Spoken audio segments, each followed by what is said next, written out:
I'm Dan Ackerman, and we are here taking a look at the Dell XPS 13. If that name sounds familiar, that's because we reviewed an XPS 13 last year and the original model the year before that. And these systems actually kind of all look the same. The changes are internal, but they're very important changes because for a slim 13-inch Ultrabook, the first version and even the second version were missing some very important features. And I feel like this time Dell has finally listened to all our feedback and packed in probably the two most important things that you need in a small, light, portable laptop like this. The first version of the XPS 13 just had a 1366 by 768 screen, very low res, even though it was about $1,000. Then they added a 1080p screen. That's really what you want, but it wasn't a touchscreen, even though this was the very beginning of kind of that Windows 8 touchscreen laptop era.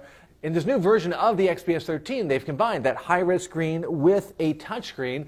So that, combined with the fact that this is a really nicely made laptop with an aluminum and carbon fiber body, really makes it probably one of the top-end Ultrabooks I can think of right now, especially because it's a little bit smaller than what you'd think a 13-inch Ultrabook would look like. It's smaller than a MacBook Air.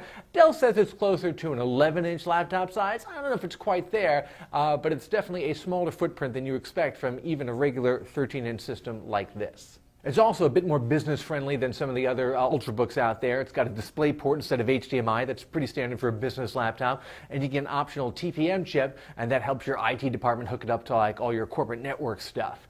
It's interesting. We've called this jokingly the Dell Book Air over the years because, especially when closed, it really looks a lot like a MacBook Air. And the design hasn't changed in a couple years. I don't think it needs it just yet, but for right now, I'm happy that they finally have a high-res touchscreen.